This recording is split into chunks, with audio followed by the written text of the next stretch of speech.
Hey everyone, before we dive in, hit that subscribe button because this story goes way beyond simple drama. It's the raw kind of reality that folks often sweep under the rug until it comes back to sting them.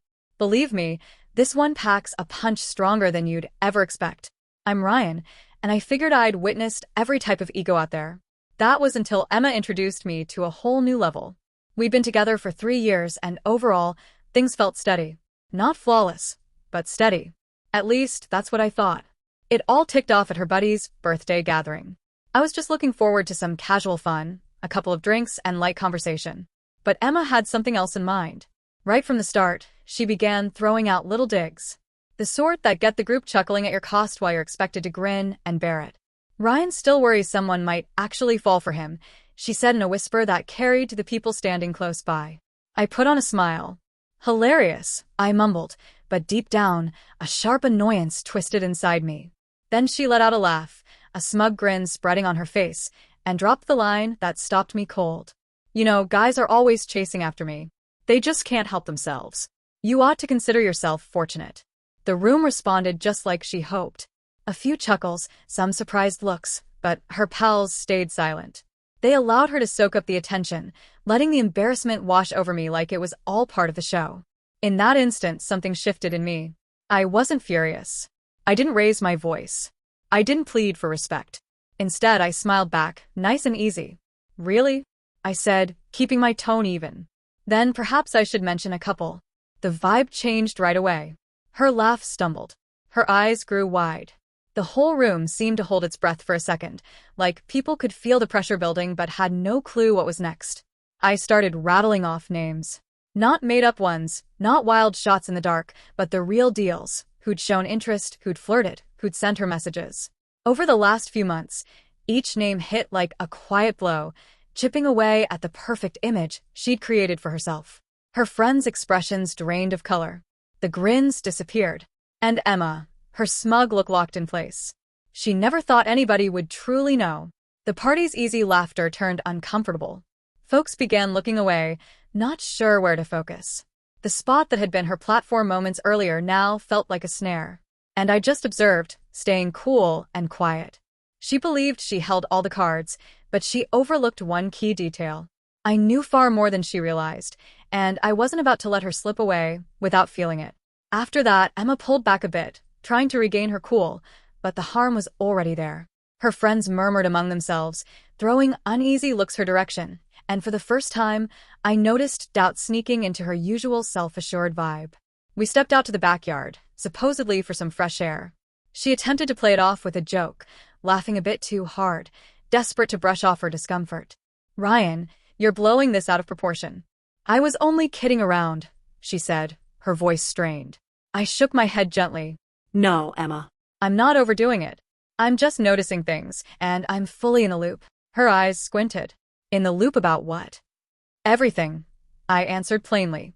Who's been messaging you, hitting on you, dropping those sweet little notes? You seem to love all those guys waiting in line, because you figure no one notices. This time, her laugh came out shaky. You don't actually know who. I do. I cut in, still relaxed. I listed a few more, each one splashing down like a rock in calm water. The effect spread fast. Her friends winced. Emma's smug expression vanished completely, giving way to a rush of embarrassment and alarm. For years, she'd thrived on that extra attention. For years, she'd tossed out light teases, toyed with feelings, and acted like she was above it all. But she never figured I'd actually been paying close attention. I didn't have to yell. I didn't have to point fingers. Just stating the facts steadily and accurately ripped her carefully built world to shreds. She started to respond, but I raised a hand. No, hold on.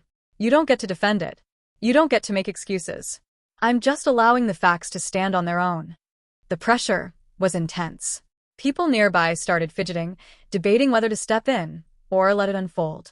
And Emma, she stood there stuck, trapped under the very attention she used to crave.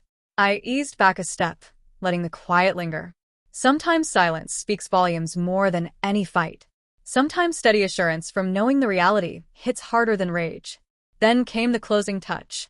I leaned in a little and said quietly, and if anybody doubts this is overblown, I can back up every single word. All the color left her face. Her friends' mouths fell open. That air of being invincible she'd always had evaporated in an instant. For the first time in ages, Emma saw she wasn't beyond reach. She'd mocked me in front of everyone, put me down openly, and now the situation had flipped. The best part? She could tell I wasn't mad, but my quiet clear-headedness scared her more than any outburst ever would. The rest of the night passed without much noise, but the atmosphere had totally changed. Emma tried to play it normal, but her movements were rigid, her laughs sounded fake, and every look she sent my way carried worry. Her friends swapped anxious glances, finally seeing how serious the issues were under her polished exterior. I remained relaxed, nursing my drink, letting the unease speak for itself. No reason to shout, no reason to debate, no reason to cause a fuss. The reality had handled it all, quietly, steadily, and impossible to ignore. As the gathering wrapped up, I went over to her once more. "Emma," I said gently, "put me down in front of people again, and next time it won't stop at just names." Her face went white right away. She knew I meant it. The hold she'd had on the group for so long was over. She'd misjudged how much I noticed, how patient I could be, and how easily I could lay out the truth without any chaos. Her friends jumped in, saying stuff like, "Hey, don't push it too much." But it was already done. They now understood she wasn't invincible, and she felt every ounce of that vulnerability. I turned around, headed out, and didn't glance back. The real fulfillment didn't come from shrinking her. It came from holding my position, keeping my cool, and letting the natural consequences take over.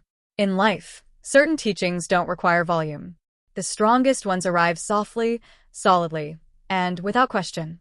The following day, I got messages from some shared friends wondering what went down, why Emma had gone so silent, why her whole demeanor had shifted. I just responded. Sometimes the facts say it all. A few weeks on, I learned that Emma quit boasting about her admirers, stopped putting others down in public, and even her friends confessed she'd picked up a tough lesson on limits. Karma doesn't always make a big entrance. More often it's low-key, but it strikes quicker than you think. And here, it landed right on target. I never aimed to embarrass her without cause. I didn't crave payback driven by fury. All it took was staying alert, observing patiently, and allowing the truth to come out on its own.